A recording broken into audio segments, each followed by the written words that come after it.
Hello again, and welcome to Session 5 of our course. Today we'll be discussing the topic of enabling others to grow and learn leadership skills. Some of the questions we will be reflecting on include: how does a leader foster collaboration? How does a leader build supportive relationships with team members? How does a leader develop and facilitate growth and learning in others? How does a leader build trust? And finally, how does a leader set boundaries and limits for herself or himself?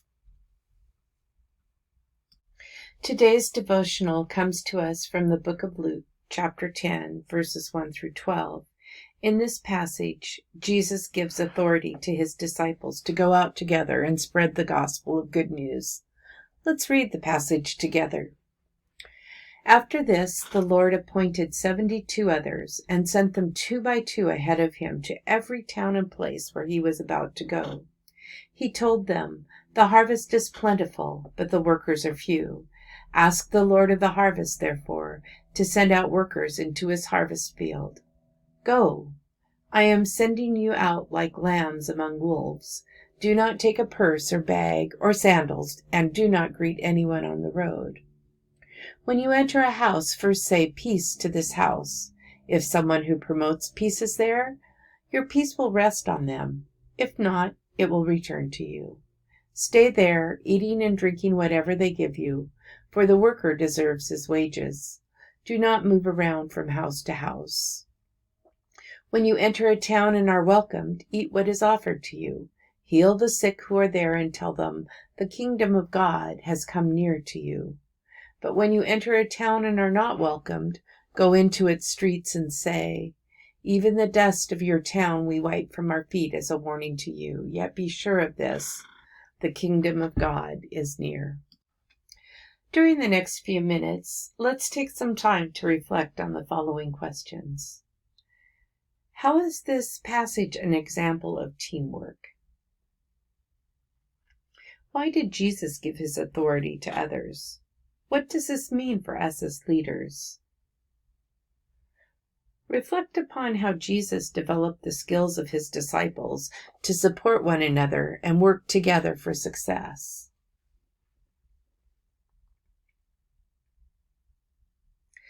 Jesus gave authority to his disciples because he couldn't do all the work alone.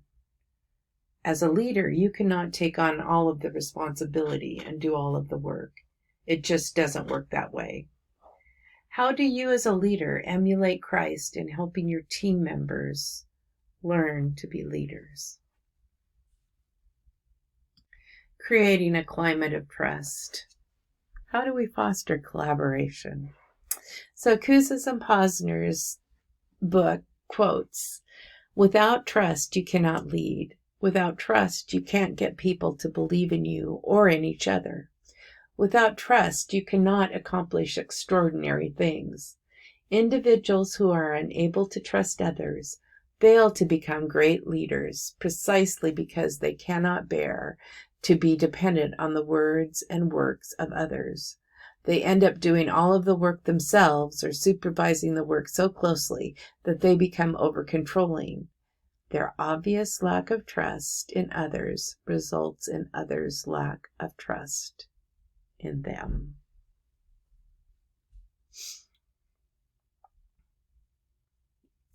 Have you ever worked for or with someone you cannot trust? What happened to your confidence in yourself? Did your work suffer? Did it impact the team? As leaders, creating a climate of trust is critical to the ability to accomplish the extraordinary. Trust is a strong predictor of employee satisfaction, as well as the quality of communication, honest sharing of information, the acceptance of change, and of team performance. A climate of trust creates an environment that allows people to freely contribute and innovate. Last week, we mentioned that leaders need to be able to let go of control. Before we ask others to trust us, we need to trust them. Trusting in your team means taking a risk that your confidence will not be betrayed, that you won't be taken advantage of, and that you can rely on your team to do what's right. How do you show concern for your team? One way to do so is to listen and give feedback to let team members know that you're listening to their concerns. You also help them solve their problems without solving problems for them. Listening shows respect, as does offering choices to individual preference. Another way I try to lead is in sharing information. Not all information can be disclosed, but whenever I can update our team or let them know what is coming, I do so. We have a standing agenda on the School of Education Weekly Leadership Cabinet regarding what communication needs to be shared and who it needs to be shared with. By sharing information, you model that you trust the information will be used in an appropriate way. Another way of fostering collaboration is to facilitate relationships. Kouzes and Posner say that people work together most effectively when they trust one another. Asking for help and sharing information then come naturally. Setting a common goal becomes almost intuitive. How do you create a sense of we're all in this together? Developing a common goal is one way to do this. What is your specific reason for being together? One way we set common goals is to start with a leadership retreat before the beginning of the academic year to review what needs to be accomplished in order to ensure that we are serving our candidates and our K-12 partners. What do we need to prepare in our work with faculty? What do we need to prepare in our work with staff? How will we communicate this? What processes will we use to accomplish our goal? Other ways in which we foster collaboration is to ensure that faculty are recognized for their contributions to ongoing curricula review, syllabi revision, and course coordination. Faculty facilitate meetings with adjuncts for the courses they are responsible for coordinating, and then work within their department teams to ensure that curricula is coherent and aligned. This joint effort promotes a spirit of teamwork. Another way of enabling others to act is to strengthen others and enhance self-determination. Kouzes and Posner say, leaders accept and act on the paradox of power. You become more powerful when you give your own power away. Let's say that again. You become more powerful when you give your own power away. Exemplary leaders understand how important it is for constituents to feel strong, capable, and efficacious. People who are not confident about their power, regardless of their organizational position or place, tend to hoard whatever shreds of influence they have. The self-determination theory of Deci and Ryan suggests that people are motivated to grow and change by three innate and universal psychological needs: that of competence, that of connection or relatedness, and that of autonomy. As leaders, we need to find areas for our team members to take on projects that allow them to grow in their competence and confidence of themselves, and that they have the knowledge and tools to be successful as leaders. Some work just has to be done, but are there choices about how or when it can be done? Are there ways in which we can structure our teams so that there are options? Are team members able to exercise independent judgment and make decisions on their own? And finally, how do we hold each other accountable and support each other in our work? What might this look like as a leader?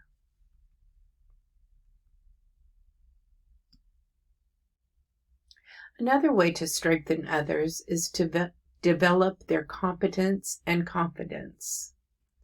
Kouzes and Posner say, without the knowledge, skills, information, and resources to do a job expertly, and without feeling competent to skillfully execute the choices required, people feel overwhelmed and disabled. And even if they have the resources, there may be times when people don't have the confidence that they're allowed to use them, or that they'll be backed up if things don't go as well as expected. Developing competence and building confidence are essential to delivering on the organization's promises and maintaining the credibility of leaders and team members alike. To make extraordinary things happen, you must invest in strengthening the capacity and the resolve of everyone in the organization. This is especially important during times of great uncertainty and significant change. People can't do what they know how to do. How do you support your team in their learning? What information might you be able to share with them? What conferences or professional development might support them in their development? We know that the skill and art of leadership can be learned. How do we help our team members become more confident in their skills and abilities? We promote self-confidence in our team by walking alongside them, guiding them, coaching and mentoring them. I set aside one-on-one time for all of the SOE leadership team, and for most members it's once a week for an hour. Although it consumes up to a day's time, it's well worth the effort in that I'm able to talk through the issues and perhaps bring a historical or practical context to the issue at hand.